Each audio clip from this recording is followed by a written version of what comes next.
passé à la deuxième partie de ce cours sur le vêtement de lumière. Et la semaine passée, nous avons fait donc une première partie, une introduction assez importante d'ailleurs, et sur laquelle je voudrais quand même redire quelques mots, parce que j'ai reçu un courrier, donc je réponds directement en ligne, c'est plus simple que de répondre par internet et puis commencer à écrire, et ça prend trop de temps, et je préfère le faire en direct, et puis voilà, on le mettra sur internet, la dame qui m'écoutait m'entendra, à moins qu'elle soit là ce soir, je ne sais pas qui elle est. Enfin, elle m'a écrit me disant que la semaine précédente, lorsque j'ai donné le cours, j'avais accusé les femmes de permettre que leur mari les frappe, les viole et les tue, je ne sais pas tout quoi, enfin une histoire pas possible. Alors je me suis dit, mais il y a quelque chose qui n'a pas été compris. Donc ce soir, j'ai décidé quand même de répondre à ça. Et évidemment que mon idée n'est absolument pas du tout de dire que parce que la femme a cédé la première fois dans la Torah en Éden, que c'est la raison pour laquelle les maris les maltraitent, les violent et font toutes les pires horreurs qu'on peut imaginer. Et que du contraire, puisque j'avais enseigné que c'est le mari, c'est Adam qui avait crié à sa femme « vie ». Donc en réalité, il est responsable en partie aussi que sa femme puisse pratiquer cet allumage de cette lumière incréée. Donc vous savez que la femme dans le monde, et dans certaines religions comme l'islam très intégriste, la femme est devenue véritablement un objet de rejet, de détestation profonde. Et lorsque je vois ce qui se passe en Afghanistan, je me dis, ces femmes ne sont même plus des femmes, c'est des fantômes. Elles vivent comme des fantômes dans un pays. Alors je ne peux pas, et je ne veux pas, surtout qu'on me dise que c'est moi qui permets ce genre de choses, en enseignant que la femme doit allumer la lumière, et que si elle n'allume pas, c'est à cause d'elle que ces choses existent. Pas du tout. Si ces choses existent, c'est parce que les hommes, leurs maris, entre autres, et les hommes, là, sont absolument incapables de comprendre le rôle de la femme. Absolument incapables. Et je crois que là, il faut absolument le dire, c'est Elohim qui demande à Adam, qui le pousse, qui l'inspire à crier sur sa femme le mot de Chava, la vie. Donc je dis ça parce que c'est très important. Je ne voudrais pas qu'on aille me dire que je suis quelqu'un qui pousse les femmes à se faire taper dessus. Non, franchement, il ne faut pas dire des choses comme ça. Donc je réponds très franchement là-dessus. Ok.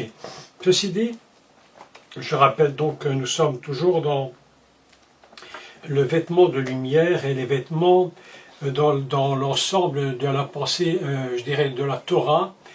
Et c'est très important d'expliquer ça. Aujourd'hui, nous allons spécifiquement parler des vêtements de Joseph.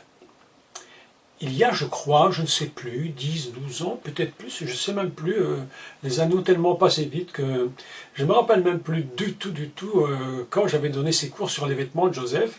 Mais comme je vous avais expliqué, je crois que c'était bien de recommencer ce cours et de le repenser à nouveau. Parce que lorsqu'on repense un cours 10 ans plus tard, évidemment, tout ce qu'on sait pas ce qu'on avait dit on n'était pas vrai, mais on rajoute des choses, évidemment, c'est logique. Donc aujourd'hui, je voudrais vous montrer un texte hébreu très particulier, mais vraiment extrêmement particulier dans son écriture hébraïque. Évidemment, en français, ce n'est pas traduisible parce que il n'y a aucune possibilité de vraiment le faire. La seule chose qu'on puisse faire quand on fait de l'hébreu très complexe dans une lecture du texte hébraïque, c'est d'expliquer. Parce que la simple lecture ne peut pas nous faire comprendre. Donc on va expliquer. Vous savez qu'en Israël, parmi les Juifs, il y a ce qu'on appelle évidemment les notions messianiques. Et nous savons tous que dans les temps qui sont actuels, Israël est dans une attente absolument fantastique du Mashiach. Ils l'attendent et ils sentent, mais très fort, que le Mashiach va venir. Donc, évidemment, ils ne croient pas que c'est Yeshua qu'il était et qu'il revient. Et il y a, je ne sais pas moi, une dizaine d'années, j'étais en Israël quelque chose comme ça, je ne me rappelle plus, et peut-être je vous l'ai dit, mais enfin je répète, c'est amusant parce que la chose est assez amusante.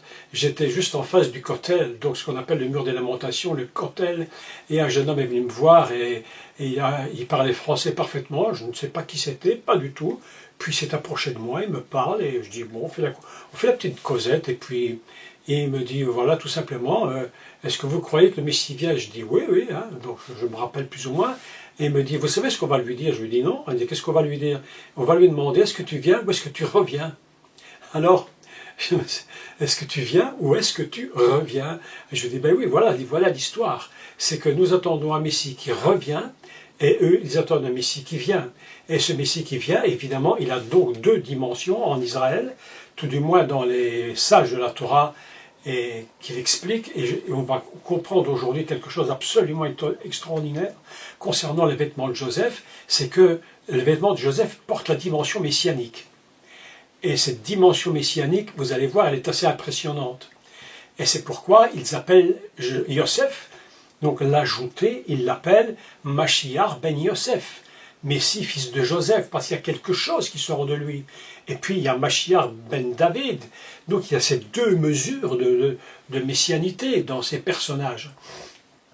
Donc, le but aujourd'hui du cours, c'est de lire et d'expliquer, tout du moins, je le sais, en partie, les 5 vêtements de Joseph, dont le premier vêtement va lui être partagé en plusieurs idées.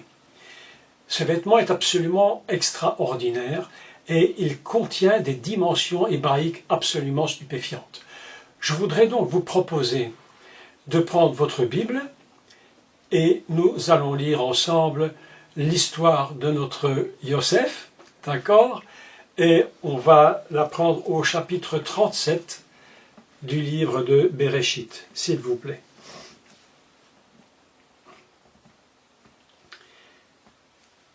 Donc, voilà, je vous laisse le temps de prendre votre Bible et puis je vais commencer la lecture et je vais vous expliquer comment un texte hébreu peut écrire et on peut faire des décodages des mots. C'est surprenant, mais je crois qu'il y a réellement que l'hébreu qui peut permettre une telle chose. C'est vraiment impressionnant. Alors nous commençons la lecture et au chapitre 37 et au verset 1. Et nous lisons « Jacob demeura dans le pays de Canaan, où avait séjourné son père. Voici la postérité de Jacob. Jacob âgé de 17 ans, de Jacob. Yosef âgé de 17 ans faisait paître le troupeau avec ses frères. Cet enfant était auprès des fils de Bila et des fils de Zilpa, femme de son père. Et Yosef rapportait à leur père leurs mauvais propos. C'est déjà très compliqué ça, hein? Quand il y en a un qui, passez-moi l'expression, mais c'est très vilain, mais il y en a un qui fait le mouchard, c'est un peu horrible. Mais il y a des raisons derrière tout ça, d'accord? Ok. Et Israël, écoutez les mots, je pèse les mots. Ici, on a commencé par Yaakov, et lorsqu'on parle d'aimer Yosef, on parle d'Israël. Vous voyez qu'on change les dimensions, on change les niveaux de dimension. On a le Jacob ici-bas, et on a la mention Israël, qui représente la dimension la plus élevée de ce personnage, qui a une connexion avec son nom, mais complètement céleste. C'est pourquoi, je voudrais vous proposer quelque chose d'ailleurs qui m'avait déjà été demandé par Claire. Elle m'a dit, ce serait bien si tu proposais à tous les membres qui suivent le cours, de leur donner un sujet à développer, à étudier chez eux. Et puis on pourrait partager ensemble ce que vous avez découvert. Ce serait quand même peut-être intéressant. Est-ce que ça vous intéresserait de participer à quelque chose comme ça? Même si vous n'avez pas connaissance de l'hébreu, au moins des idées. Si ça vous intéresse, vous me ferez juste un petit OK plus tard, et ça peut être un très bon moyen pour ensemble évoluer et partager. D'accord? C'est juste une proposition. Hein, une proposition. Je continue. Donc, je parlais de Jacob, et puis maintenant tout à coup, on va parler d'Israël. Et on dit d'Israël ceci. il aimait Yosef plus que tous ses autres fils, parce qu'il l'avait eu dans sa vieillesse. Et il lui fit une tunique de plusieurs couleurs. Donc ses frères virent que leur père l'aimait plus que eux tous, et ils le prirent en haine. Ils ne pouvaient lui parler avec amitié. Je passe au-dessus des songes de Joseph, parce que le but n'est pas maintenant de parler des songes de Joseph. Ça, c'est une autre histoire. On va parler de ses habits. Et le verset 37, donc de chapitre 37 et verset 3, ainsi que les versets qui vont suivre, si vous avez votre feuille que je vous ai envoyée, vous regardez les différents points que j'ai écrits, et bien je vais vous les citer de toute façon, et vous allez constater une chose, mais très, très surprenante. C'est que les développements hébraïques du premier vêtement de Yosef, c'est la même construction que la notion Adam. Rappelez-vous ce que je vous avais enseigné concernant Adam. Il y a plusieurs façons de développer la pensée adamique. Il y a Adam, il y a Ha-Adam, et il y a Et Ha-Adam. Qui se souvient de ça? Vous vous souvenez de ça? Ok. Donc, c'est très important. Parce que la structure de Adam, c'est l'Adam ici-bas, on peut dire ça. Le Ha-Adam, c'est Mashiach. Et Et Ha-Adam, c'est Mashiach qui nous rappelle qu'il est complètement céleste, complètement connecté. Eh bien, dans les vêtements de Joseph, on a exactement une même structure. Le premier vêtement dont il est dit que il lui fit une tunique de plusieurs couleurs, au verset 3, on appelle donc cela, le vêtement, le Ketonet. Ketonet Passim. Alors, Ketonet, c'est très très important, et Passim, c'est un mot hébreu qui est très intéressant parce qu'il signifie qu'il y ait de différentes couleurs. Certains ont traduit rayé, d'autres ont traduit mélangé, on peut traduire également bigarré, il y a plein de mots différents. Le mot passim tient tout cela en un mot. Donc, nous apprenons que le premier mot où apparaît le mot ketonet, eh bien, il est absolument seul.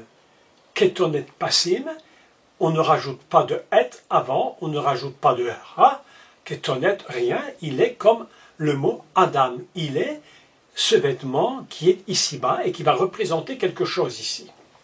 Et nous avons ketonet passim, donc ce vêtement qui est de toute couleur, et ça nous rappelle évidemment tout de suite quelque chose, c'est que le vêtement du grand sacrificateur lui-même, il va porter des vêtements dont nous parlerons, je crois, la semaine prochaine, et nous ferons les relations entre le vêtement du grand sacrificateur et les vêtements que porte Joseph. Il y a des relations entre les deux. Pourquoi ?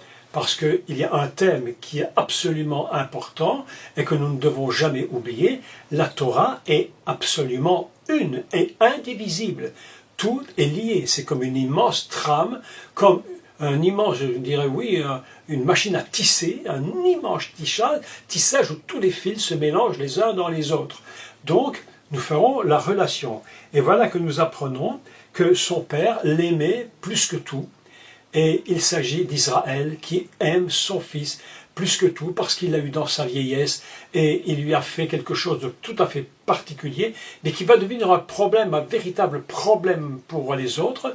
C'est que c'est un vêtement qui est à mon avis, qui doit coûter assez cher et il est de toutes couleurs. Il l'a fait volontairement pour lui et il va le donner à Yosef et ses frères ne vont pas du tout apprécier cela parce qu'ils se rendent compte que le père l'aime énormément et que évidemment eux, ils n'ont pas la même mesure et pour eux ça devient extrêmement compliqué. En plus, Joseph va rajouté à cette histoire des songes absolument terribles. Vous vous souvenez, on en avait parlé un peu des songes de Joseph, les étoiles et puis la lune qui se prosterne, et puis c'est toute une histoire absolument pas possible. Donc ça rajoute à Joseph un poids de haine absolument fantastique, et ça va entraîner toute cette histoire dans des versets bibliques où vous allez voir que le mot kétonet va bouger et va se transformer, si je puis dire. On va ajouter certaines dimensions, et à d'autres moments, on va retirer certaines dimensions du vêtement. Alors ça, c'est très particulier parce que nous allons comprendre pourquoi. Et nous lisons, évidemment, tout de suite, le verset 23, 37-23.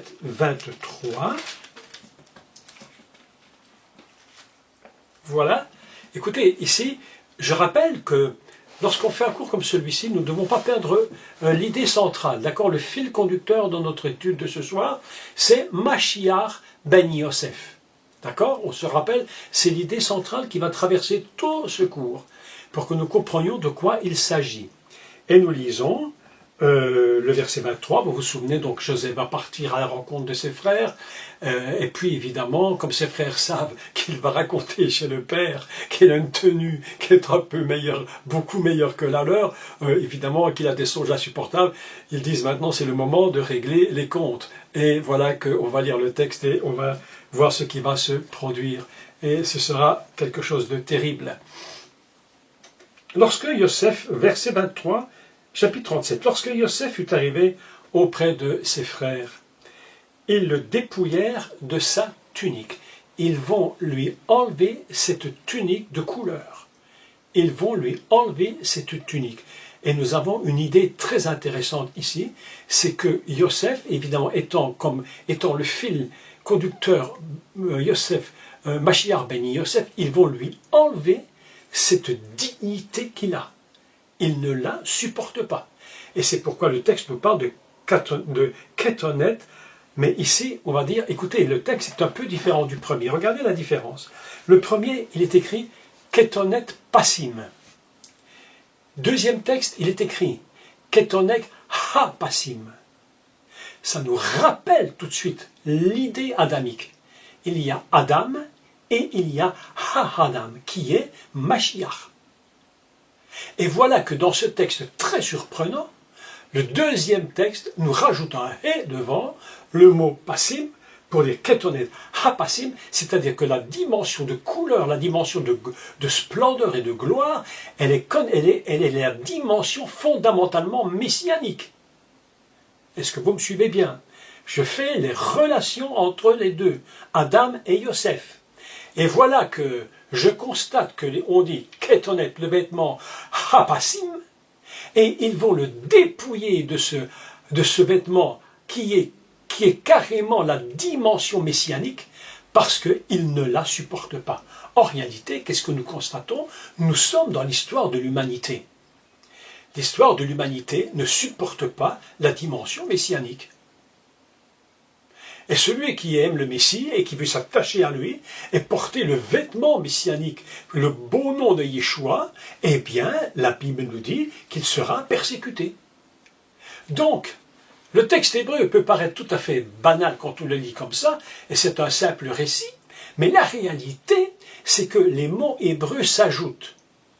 Et nous avons ici, dans le deuxième texte, une dimension messianique qui s'ajoute aux vêtements de Yosef, et il est écrit, ils le dépouillèrent de sa robe, de la tunique à rayures, la tunique de couleur dont il était vêtu, et ils vont le dépouiller. D'ailleurs, le mot le dépouiller, c'est le même mot que le mot vêtement, c'est une même racine.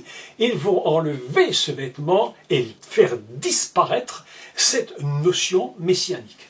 Voilà une première lecture d'un verset qui est un peu différent de ce qu'on pouvait imaginer à la première lecture. Sur le livre français ou dans n'importe quelle langue, je ne crois pas qu'il y ait de différence, mais ici il y en a une.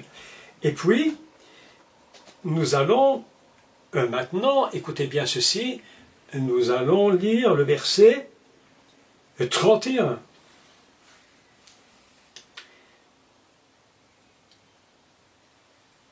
On va lire à partir de 29. Vous voulez? On lit à partir de 29, d'accord? Ok.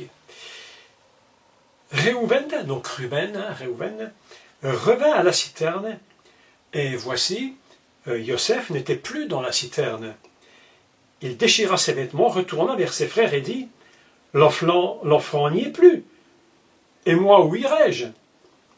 Ils prirent alors, écoutez, la tunique de Yosef. Écoutez ici. Ici, la tunique de Yosef, ce n'est pas Kétonet, c'est comme dans Adam, c'est Et Kétonet. Adam, le Et Adam, Et Adam. Et ici, Et Kétonet. On a des relations d'idées qui se connectent entre l'Adam fondamental et Joseph. Vous me suivez bien?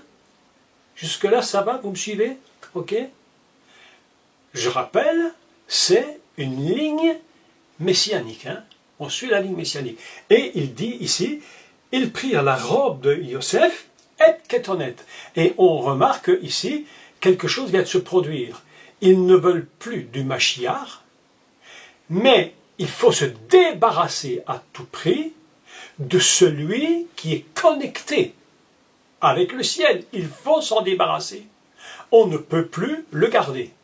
Il faut absolument le détruire. Et que font-ils?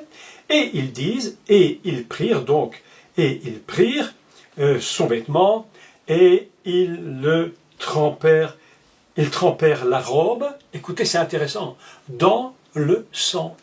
Et nous voyons que ici quelque chose vient de se produire. La robe dont il ne voulait plus, parce qu'elle est l'image véritablement du connecté avec le Père, avec le ciel, ils n'en veulent plus. Que font-ils? Ils la prennent, ils massacrent un animal et ils la trempent dans le sang, une image 100% messianique. Mais 100% messianique. Et c'est pourquoi Yosef s'appelle Mashiach ben Yosef. Il porte en lui une dimension complètement messianique. Et voilà que le vêtement enlevé, et on se rappelle d'une chose, une chose quand même, qui me vient tout à coup à l'esprit comme ça, je me rappelle, mais je fais une relation peut-être un peu simpliste, je ne sais pas, peut-être pas.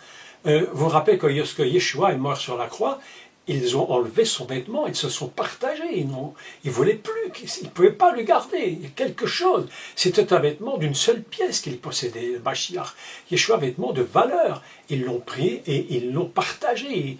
Et ce vêtement était couvert de sang. On est dans une idée exactement semblable. Le premier vêtement de Yosef, c'est un vêtement purement connecté, messianique. Et voilà qu'ils vont, c'est pourquoi le texte nous dit que dans ce verset, il est écrit donc Et Kétonet Yosef, la robe, donc la robe de Joseph qui est vraiment l'image du connecté, il la tire, il l'enlève, il lui arrache et il la trempe dans le sang. Ça c'est une chose absolument terrible.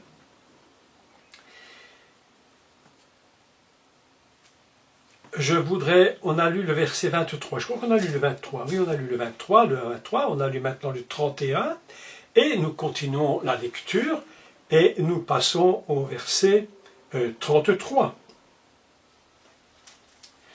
Et là c'est le drame, évidemment c'est le drame, parce que quelque chose vient de se produire,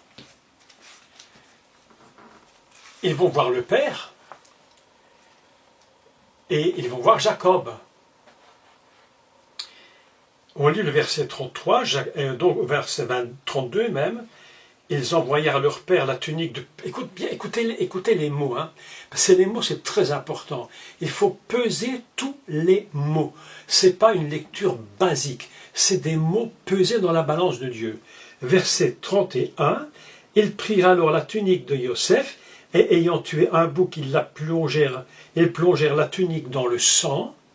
Ils envoyèrent à leur père, écoute bien, la tunique de plusieurs couleurs.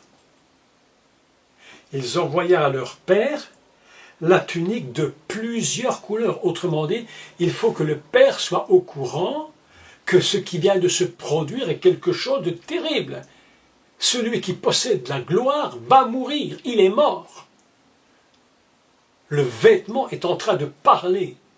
Et il dit, en lui faisant dire, « Voici ce que nous avons trouvé, reconnais si c'est la tunique de ton fils ou non. » Jacob l'a reconnu et il dit, c'est Jacob qui parle ici, lorsqu'il parle de la tunique de couleur, on est quasiment connecté avec le ciel, mais on la reconnaît ici-bas, il est Jacob.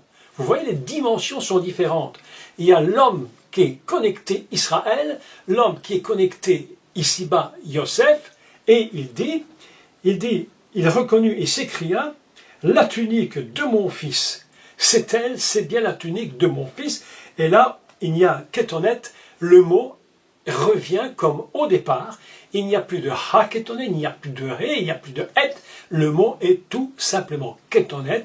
Et il dit, je la reconnais, il est bien mort ici-bas. C'est 100% l'idée fondamentale, Mashiach, qui est mort pour nous, qui a été tué, on l'a mis dans le sang, et ici-bas, on reconnaît bien ici-bas qu'il est mort. Et c'est pourquoi les mots kétonet, le premier mot de la Bible, le premier mot qui parle de vêtements, ce mot-là est tout à fait particulier, parce que cette introduction du livre de Torah sur Joseph nous introduit évidemment dans la dimension Mashiach ben Yosef, le Messie, fils de Joseph. Ça, c'est absolument fantastique. Et il crie, une bête féroce l'a dévoré, et Joseph a été mis en pièces. Et en pièces, on dit Tarof, Toraf. Alors, Tarof, Toraf, c'est une petite parenthèse que je fais simplement pour vous. Tarof, Toraf, ça veut dire qu'il était déchiré, mais redéchiré de partout. Il n'en restait rien. Tarof, Toraf. Pourquoi? D'où vient ce mot? Eh bien, ce mot, il vient d'un endroit très particulier de la Torah, où pour la première fois ce mot apparaît. Vous vous souvenez, je vous avais dit qu'il faut toujours chercher où un mot apparaît la première fois. Mais c'est très important. Pourquoi? Parce que on aurait pu dire d'autres mots pour dire qu'il avait été tué. Mais on veut utiliser Tarof, Toraf, selon qu'il est écrit dans la Torah, lorsque Noé va lâcher la colombe, et qu'elle va revenir à lui, elle avait dans son bec un taraf, une déchirure. Et c'est ainsi qu'on va utiliser le mot déchirure, et on va le multiplier par 2, si je puis dire, non pas taraf, mais tarof, toraf, pour multiplier et dire mon fils a été littéralement déchiré, et le vêtement qui a la dimension messianique, comme le grand prêtre d'une tenue de couleur incroyable, magnifique, eh bien, je me rends compte, mon fils, eh bien, son vêtement me dit, il était dévoré. C'est une terrible histoire. Si on repense à tous les mots hébreux, les petits mots qui s'ajoutent, qui disparaissent, c'est vraiment une puissance du texte. Une puissance du texte. Et voilà que Joseph est complètement détruit. Ils l'ont vraiment mis dans une citerne et puis ils vont s'en débarrasser. Et je pense que Joseph est là complètement nu. Il ne lui reste rien comme vêtement. Et on le prend et on va le vendre à la caravane. Et il va partir. Et ainsi, il va faire son exil. Et il se trouvera donc chez Pharaon. Et chez Pharaon, il va se passer quelque chose là. Et je voudrais parler maintenant du deuxième vêtement de Yosef. Et pour ce faire, nous allons passer au deuxième vêtement. Le premier nous installe la messianité. Le deuxième vêtement est très particulier. Parce que le deuxième vêtement, il porte quelque chose en lui de tout à fait surprenant. Écoutez, parce que c'est très très puissant. Très très puissant, le deuxième vêtement. Et nous lisons ensemble Bereshit 39. Est-ce que ça va? C'est pas trop compliqué? Est-ce que vous me suivez bien? Si c'est trop compliqué, vous me faites un petit... Et je peux recommencer, il n'y a pas de souci. Pas de souci. Mais ici, on fait un peu une étude hébraïque. Hein, on étudie le texte, hein, d'accord? Ça va? Tout le monde me suit? Ok? Parfait. On prend le chapitre 39 et au verset 12, 13, 14, 15 et 16. On va lire tout le passage et puis je vous explique la puissance du mot, du vêtement. Quelque chose de très particulier ici. Nous lisons et nous commençons. Prenons à partir du verset 11. Donc je rappelle vaguement l'histoire, vous la savez tous évidemment. On connaît ça depuis toujours, que la femme de Potiphar, qui d'ailleurs apporter une bonne leçon plus tard, je vous le dis, parce que lorsque Joseph sera bien élevé et qu'on dira à genoux, Madame Potiphar se mettra à genoux devant Joseph, tu as voulu faire la maline, mais maintenant c'est toi qui payes. Hein, voilà. C'est un genre de truc qui me plaît beaucoup. Voilà, bon bref. Et nous lisons à partir du verset 10, « Quoiqu'elle parlât tous les jours à Joseph, il refusa de coucher auprès d'elle, d'être avec elle. » Vous savez que le mot utilisé ici, dans une construction hébraïque, je ne l'ai pas pris en détail parce que c'est un peu compliqué, mais je vous dis simplement la construction hébraïque de 3 mots. C'est un mot qui signifie « aller dans la mort ». Surprenant, hein, coucher avec elle. Quand on prend le mot coucher, on va rajouter 2 parties en hébreu après le mot, et ça signifie aller dans la mort. Ça nous ouvre déjà une idée que si il couche avec cette femme, c'est la mort qui l'attend. C'est fini. Et Yosef, il le sait. Donc, elle le pousse à tomber à produire de l'adultère avec elle, mais Yosef refuse. Je continue. Quoiqu'il parlât tous les jours, elle parla tous les jours à Yosef, il refusa de coucher auprès d'elle, d'être avec elle. Un jour qu'il était entré dans la maison pour faire son ouvrage, et qu'il n'y avait là aucun des gens de la maison, elle le saisit par son vêtement, et ce vêtement s'appelle Beged. Retenez le mot, il est écrit, 2e vêtement sur votre feuille, Beged. D'accord? Ok. Elle le saisit par son Beged en disant « Couche avec moi ». Il lui laissa son Beged, Begdi, ici, dans la main et s'enfuit au dehors. Lorsqu'elle vit qu'il avait laissé son vêtement dans la main et qu'il s'était enfui dehors, elle appela les gens de sa maison et leur dit « Voyez, il nous a amené un Hébreu pour se jouer de nous. » Donc, je voudrais vous parler de Beged, c'est un mot très étrange. Un mot, mais écoutez, super étrange. Alors, je précise, avant d'aller plus loin, ici, on est en train ensemble de parler de Torah. Ok? Je ne parle pas d'hébreu moderne, je parle de Torah. Et nous faisons un décodage des lettres et des mots. On est d'accord? Pour bien me suivre. Qu'est-ce que Beged? Eh bien, mes amis, Beged, dans la plus grande simplicité, c'est les 3 premières lettres de l'alphabet hébreu dans l'ordre. Bet, Gimel, Dalet. Et il y a peut-être 2 ans, 3, je ne sais plus, le temps passe toujours vite, où je vous ai donné des cours sur l'alphabet hébreu, chaque lettre. Et en fait, j'expliquais que Beged, le mot vêtement, Beged est un mot très spécial. Pourquoi? Parce que c'est un mot qui est engendré par la première lettre de l'alphabet et qui est le Aleph. Et de ce Aleph va sortir un engendrement incroyable. Et les lettres vont s'additionner les unes sur les autres pour former un mot. Et ce mot Beged va immédiatement conduire Aleph, Bet, Gimel, Dalet, Beged, et puis le He en 5e position, l'esprit, la porte qui va vers l'esprit. Autrement dit, Beged a une puissance dans sa construction hébraïque qui est absolument surprenante, puisque nous constatons que ce vêtement, en fait, si on le décode, c'est un vêtement qui a une portée absolument surprenante parce qu'elle vient directement de Dieu. Et il va porter ce vêtement sur lui, et cette femme va essayer à tout prix de lui faire enlever ce vêtement. écoutez-moi, je vais parler cash. Ok? On parle cash. Elle veut coucher avec lui, ben, on ne couche pas tout habillé, en général. On ne couche pas. Donc, il faut bien l'enlever. Donc le gars va se retrouver, s'il enlève ce vêtement, il va se retrouver complètement nu pour coucher avec cette femme. Et il va perdre cette dimension que porte le vêtement. Je ne parle pas du vêtement, je parle du code du vêtement. C'est de ça que je parle, le code du vêtement. Et il va perdre la dimension de bête, c'est-à-dire cette maison, la dimension de guimel, la dimension de marcher en avant, il va perdre la dimension de dalet, la porte, et il va rater quoi? Qu'est-ce qu'il va rater? Il va rater l'esprit.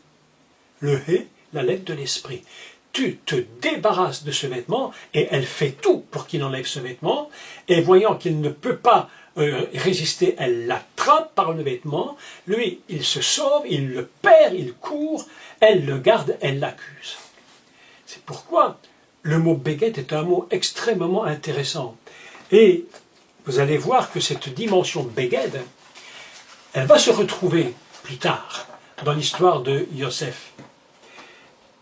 Et donc il est écrit, elle le saisit par son vêtement en disant, littéralement, viens dans mes bras. Il abandonna son vêtement. Je pense qu'il ne veut pas être sali, il ne veut pas que son vêtement soit sali. Il y a une puissance dans ce code, et Yosef sait de quoi il s'agit. Donc il s'enfuit, et s'élança dehors. Et voilà que Joseph se retrouve dans une situation évidemment très très embêtante. Joseph doit avoir dans les 18 ans, quelque chose comme ça, il a 17-18 ans, il est tout jeune, et il va se retrouver donc en prison. Son mari, Potiphéra, il s'appelle. C'est très intéressant comme nom, parce que c'est vraiment un homme qui est très très puissant en Égypte. C'est un proche de Pharaon. Il a vraiment une très très grande puissance, cet homme. Et il fait donc ce qu'il veut, et il met Yosef en prison. Et voilà que Joseph va porter évidemment les habits de la prison. Il a perdu son premier vêtement, donc il a perdu son ketonet passim.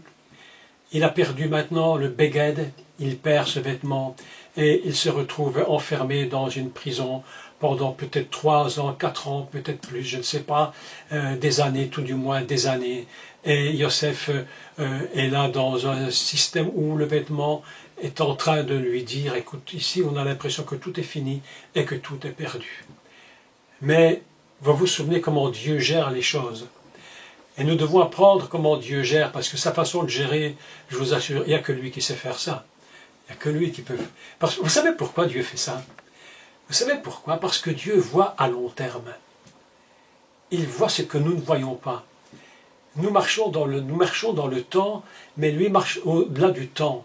Et il sait qu'en prenant tel chemin, il va arriver à faire ce qu'il doit faire. C'est très important. Et nous ne comprenons pas toujours le chemin que Dieu nous fait prendre, même à nous. Parfois c'est compliqué, tu te demandes, mais quel chemin je prends là? Mais qu'est-ce qui se passe dans ma vie? Mais pourquoi toutes ces choses? Mais si tu aimes Dieu, et si tu respectes, et si tu honores le Seigneur, même les situations les plus compliquées peuvent véritablement tourner à ton avantage. Ça, j'en suis absolument convaincu.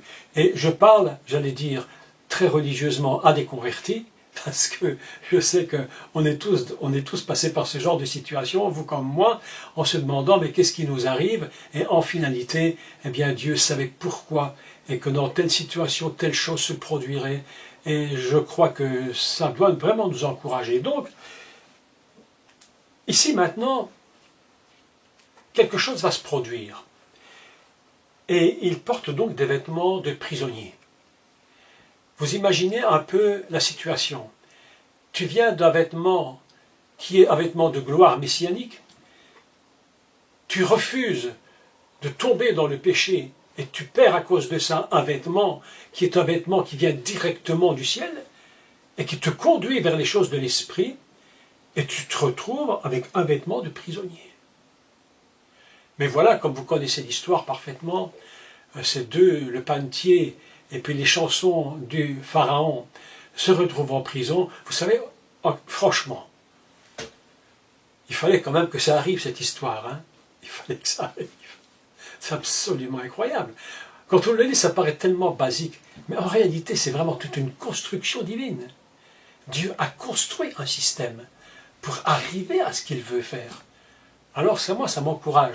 Je me dis, Seigneur, tu sais pourquoi. Je ne sais pas, mais toi, tu sais pourquoi. Mais Joseph ne sait pas pourquoi. Il subit sans connaître. Et voilà qu'il est en prison, et puis le panetier, et puis les chansons du roi viennent, et évidemment, il va leur révéler les songes. Et voilà, parce que Joseph, c'est un faiseur de songes. D'accord.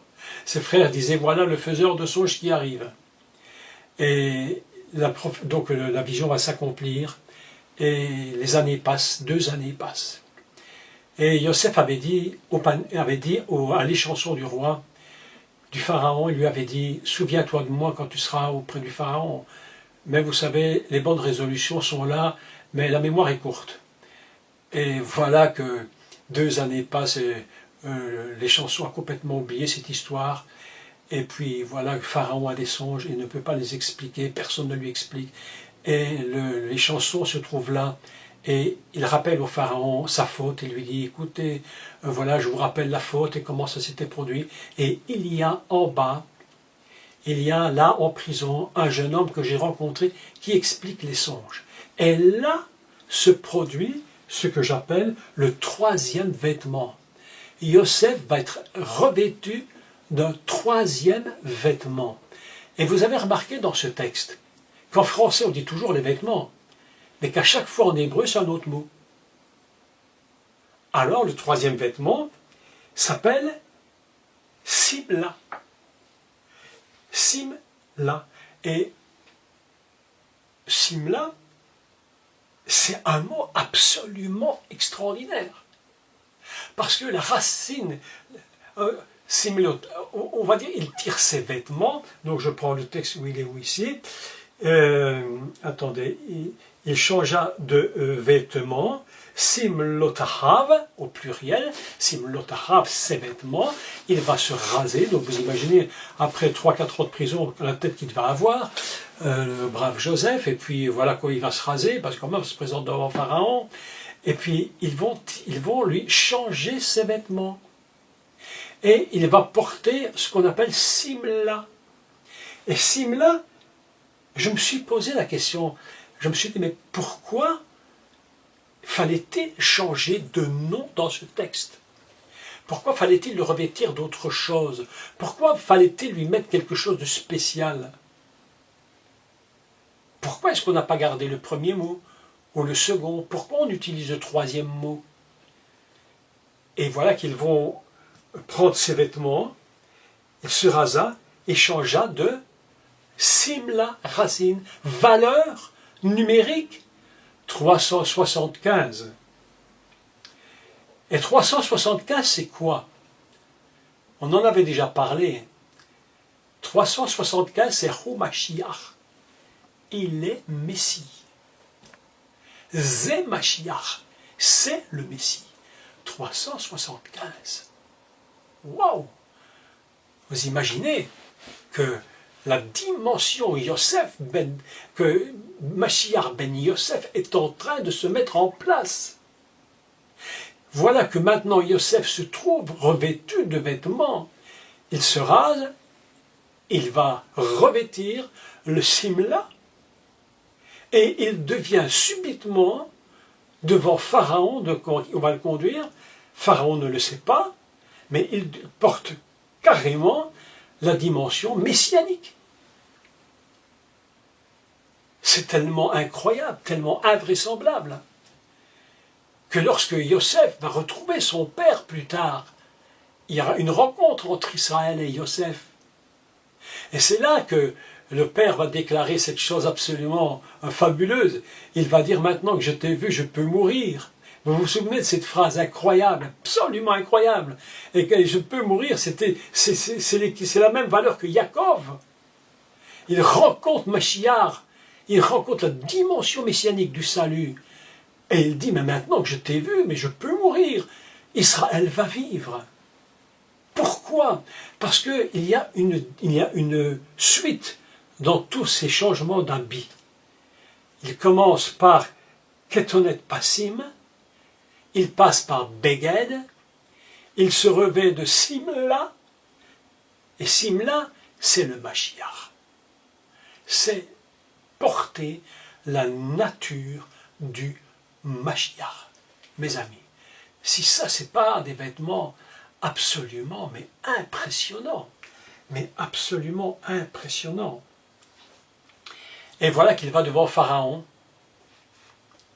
et il va expliquer, évidemment, à Pharaon, vous vous souvenez de l'histoire du Pharaon, qui a eu des songes. Pas maintenant raconter tous les songes, parce que c'est une histoire un peu incroyable. Mais lorsque Pharaon apprend que le jeune homme hébreu, Yosef, va venir, Pharaon, rappelez-vous qu'il a eu peur. Il avait dit, je suis Dieu, je me tiens sur le fleuve. Mais lorsqu'on dit que le jeune homme va venir revêtu de Simla, il y a quelque chose qui se produit. Un Mashiach approche. Il va dire quelque chose. Alors Pharaon, lui, se retire. Il dit, je ne me tenais pas sur le fleuve, en fait, je me tenais sur le bord. J'aime beaucoup cette histoire. J'aime beaucoup cette histoire qui n'a jamais été traduite en français, mais il faut la traduire comme ça. Je me tenais sur le fleuve, puis je me tenais sur le bord du fleuve. Il faut le traduire. Parce que face à Yosef, qui tient la dimension messianique en vêtements, il va révéler à Pharaon ce que personne ne peut révéler. Pourquoi? Parce qu'il atteint cette dimension messianique. C'est absolument, mais c'est absolument fantastique. Je trouve ça absolument fabuleux. Et il se tient devant Pharaon, et Pharaon, évidemment, on va dire, il changea ses vêtements et se rendit vers Pharaon. Donc c'est le 41, verset 14. Et puis, nous allons lire aussi le chapitre 41, Bereshit, et nous allons lire le verset 42, d'accord? Et vous allez voir comment les mots reviennent, comment les mots se replacent dans le texte. Je crois sincèrement, mes amis, vous savez, je crois sincèrement, il n'y a que l'hébreu qui peut faire ça. Il n'y a que l'hébreu qui fait ça. On est dans un jeu de mots. Alors évidemment, certains, très puristes de la langue, diront, oui, mais c'est de la grammaire, c'est de la conjugaison, patati, patata, oui, d'accord. Mais dans la Torah, il y a ce qu'on appelle des dévoilements des textes par les mots, par les codes. Et moi, ce que je fais, c'est du dévoilement de codes. Donc, voilà que je reviens. Il portait Ketnot Passim, il passe par Beged, il passe par Simla, et puis, entre deux, il passe par les vêtements de la prison, bien sûr, prisonnier, puis il passe par Simla, et le voilà devant Pharaon, et il va donner à Pharaon l'explication des songes.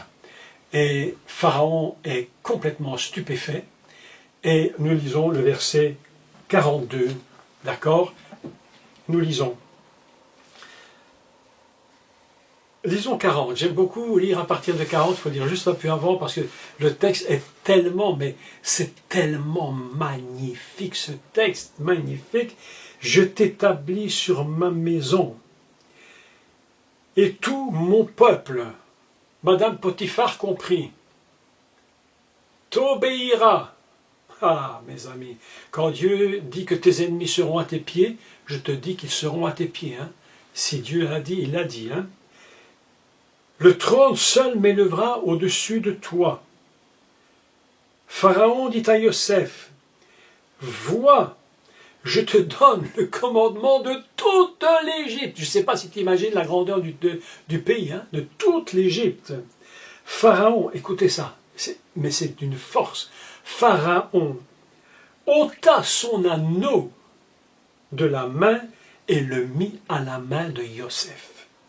Il le revêtut de vêtements ou d'habits de fin lin et lui mit un collier d'or autour du cou. Comment dit-on un collier?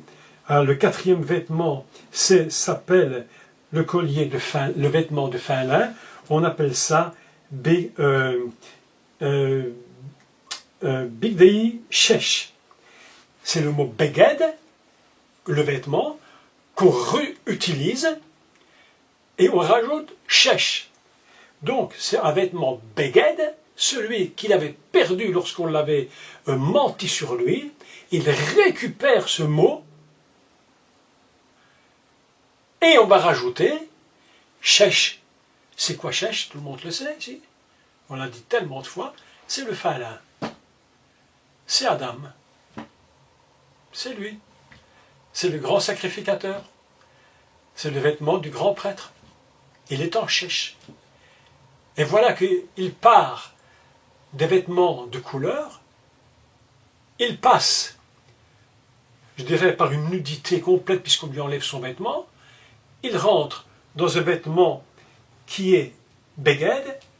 Il passe par Simla et il se retrouve revêtu de beged shesh, un vêtement de shesh.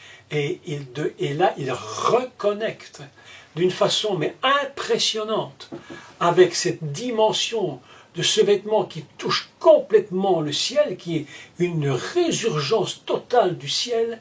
Et on rajoute dessus, Pharaon, on va rajouter dessus, il va dire, je te rajoute le fin lin, et sur un instant, ce que Yosef croyait perdu, va l'élever au-dessus de tout ce qu'on peut imaginer. Ça, c'est son quatrième vêtement, un vêtement de fin lin. Vous imaginez le chemin qu'il a parcouru, une bonne dizaine d'années, pour arriver du moment où il perd le premier vêtement pour arriver au moment où il reçoit le vêtement de fin lin. Et nous allons lire maintenant le cinquième vêtement, parce qu'il y en a un cinquième.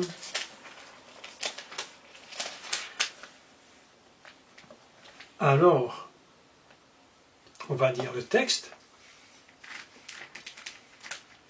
Le cinquième vêtement, c'est un vêtement beaucoup plus spécial.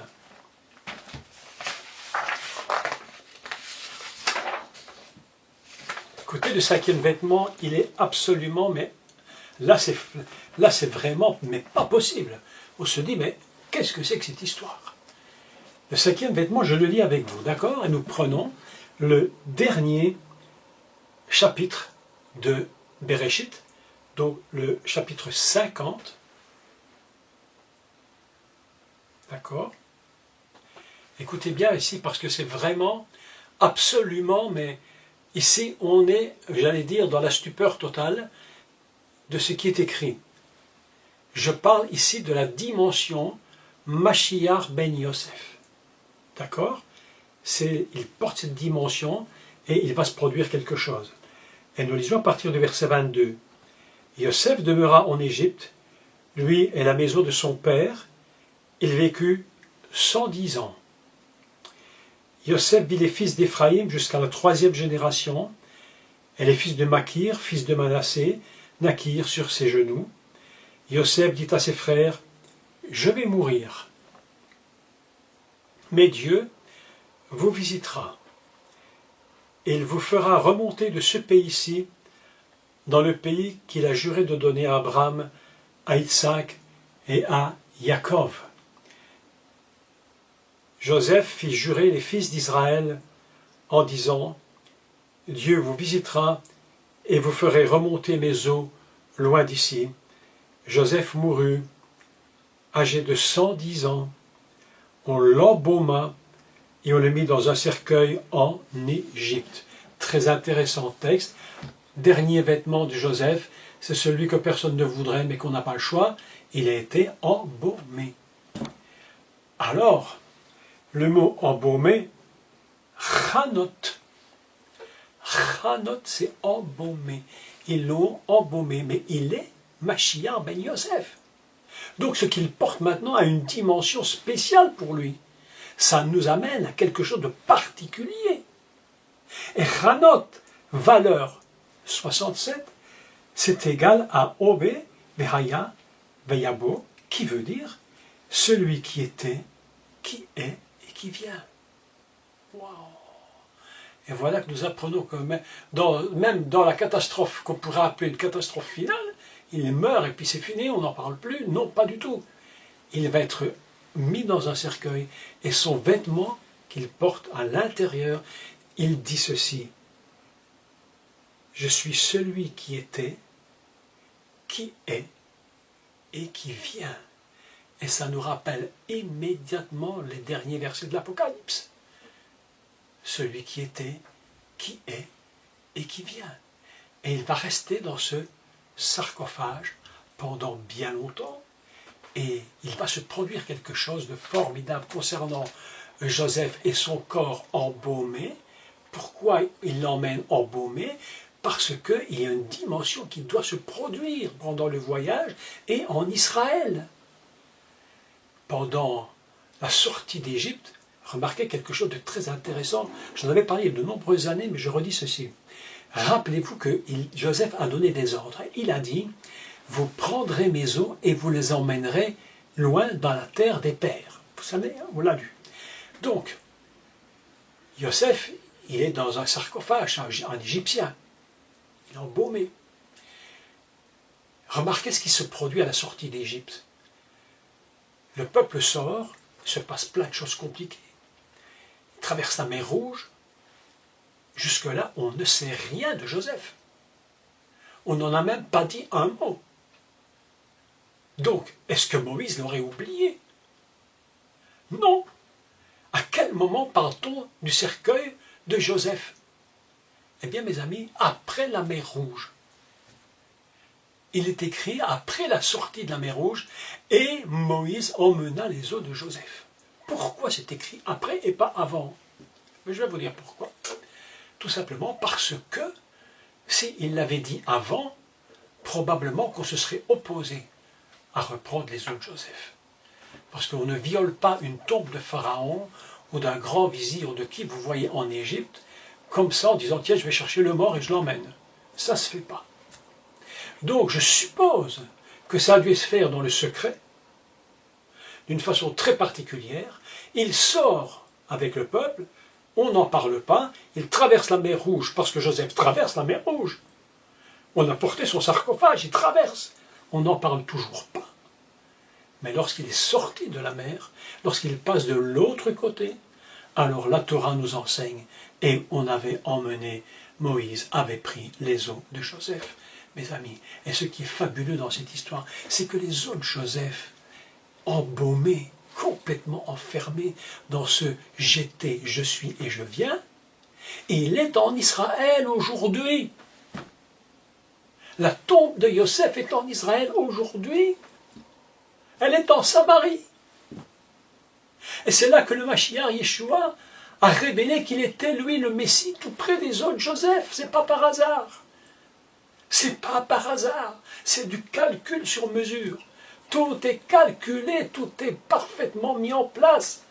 Et les disciples disent à Yeshua, mais tu te rends compte, tu vas faire un grand détour. Et Yeshua répond: il faut que j'y aille. Ainsi, nous avons une histoire absolument fabuleuse entre les 5 vêtements de Joseph, dont le premier vêtement a été partagé en plusieurs petites parties que nous avons faites, en montrant qu'il était Ketonet Hapassim, celui qui est le Mashiach, et puis il est en même temps l'homme ici-bas, et en même temps il est Ketonet Hapassim, celui qui est connecté en haut. Ce vêtement se partage en plusieurs dimensions pour terminer glorieusement. Là on pourrait croire que tout est fini, et Dieu dit: pas du tout, je suis celui qui était, qui est et qui vient. Ça, c'est les 5 habits de Joseph. Est-ce que ce n'est pas fantastique? Moi, je trouve que ces cours sont absolument formidables, parce que la Torah est absolument formidable. Et je suis en admiration devant tous les mots hébreux, les petits secrets qui se cachent dans les phrases, dans les mots, entre deux mots, les préfixes, les suffixes, tout ce qu'on met, tout ce qu'on tient, tout est caché là-dedans. Et on se permet de faire des midrashim avec tout ça, et c'est absolument fantastique. Et nous avions parlé des vêtements de lumière, et laissez-moi terminer quelque chose avec une petite révélation que j'ai eue cet après-midi, absolument formidable, concernant la sortie d'Égypte. La sortie d'Égypte, elle a quelque chose de puissant avec la lumière.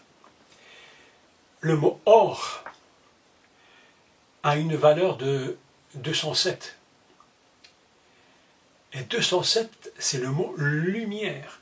Quand on dit lumière soit, vaillei or, lumière, 207. Cet après-midi, je réfléchis et je constate que le mot or, 207, a une valeur identique à à deux mots hébreux, qui est Pidyon Haven, qui signifie, tenez-vous bien, le rachat du premier-né. Le rachat du premier-né, Pidyon Haven, c'est la même valeur que le mot lumière. Alors, je me suis dit, mais quelque chose se passe dans mon esprit. Et je me dis, mais à quel moment va-t-on donner le rachat du premier-né? Qui est-il? Et nous nous rappelons que le premier-né, Dieu dit à Moshe, va chez Pharaon et dis-lui, sors mon fils, mon premier-né, je veux le racheter. Il est chez toi, mais je le rachète. Et je me suis dit, mais attendez, mais si le premier-né, qui est Pidyon Haven, vaut 207, et que la lumière vaut 207, or, alors lorsque Dieu crie, Yéhor, lumière soit, alors c'est cette lumière qui a libéré le peuple d'Israël. C'est cette lumière-là qui a sorti le peuple. C'est cette lumière dont il est dit que les ténèbres étaient dans toute l'Égypte, sauf chez les Hébreux. Lorsque dans la Torah, la première fois que Dieu crie que la lumière soit, c'est le cri que Dieu pose pour libérer le peuple d'Israël de l'Égypte, parce que or est égal au rachat du premier-né. Et là, j'ai écouté dans mon esprit cette histoire, je me suis dit, mais qu'est-ce que c'est ça? En réalité, mes amis, je vous répète encore une fois, on ne prophétise rien si tout n'est pas dans la Torah. La sortie d'Égypte,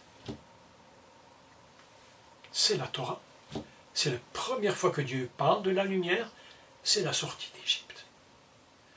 C'est absolument extraordinaire. C'est la sortie d'Égypte, c'est la sortie de l'exil, c'est la lumière qui crie, c'est la sortie des 4 grands exils d'Israël. Quand la lumière crie, quand Dieu crie, lumière soit, c'est la sortie de notre vie de l'esclavage. Ce n'est pas une autre parole, il n'y a qu'une parole qui libère. C'est la première lorsque Dieu crie que la lumière soit. Et c'est ce qui a permis que vous soyez ici ce soir.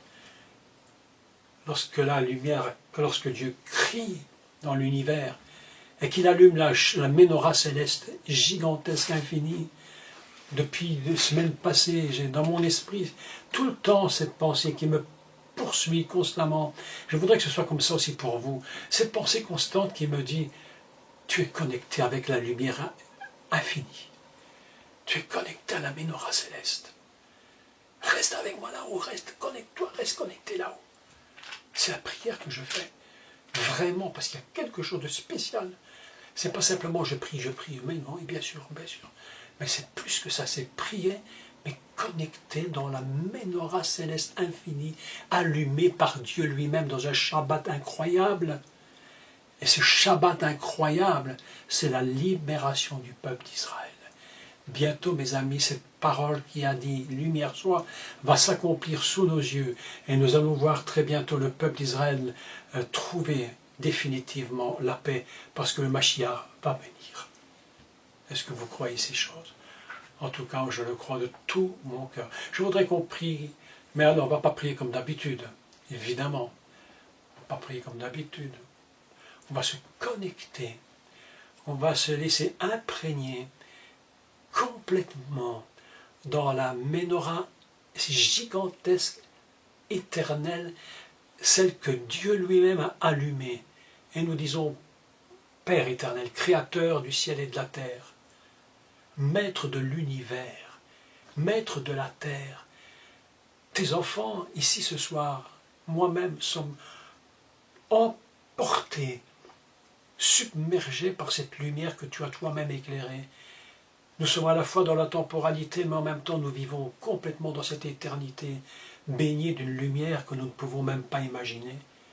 Mais nous restons avec toi, connectés. C'est là notre lieu, c'est là où nous existons véritablement. Père éternel, Dieu de gloire, Créateur de toutes choses, Créateur de nos vies, de nos âmes, de nos esprits et de nos corps, nous nous levons vers toi, nous nous tenons vers toi et nous osons te regarder tel que tu es. Et tu nous regardes et nous te disons, Père éternel, merci pour tout ce que tu as fait pour nous. Merci pour ta Torah. Merci pour ta Torah. Merci pour ta parole. Merci pour tout ce que tu nous as donné. Enseigne-nous à comprendre encore plus et toujours plus. Éternel, nous sommes dans la joie ce soir de ta présence et nous avons tellement de joie de nous tenir avec toi dans cette infinie lumière, dans ce Shabbat immense. Que ton nom soit glorifié et nous te disons, comme le disait le peuple d'Israël, nous avons entendu et nous avons compris et nous ferons ce que tu as dit. Au nom de Yeshua, nous prions et nous disons que la chose soit ainsi. Alléluia, Amen. Mes bien-aimés, merci.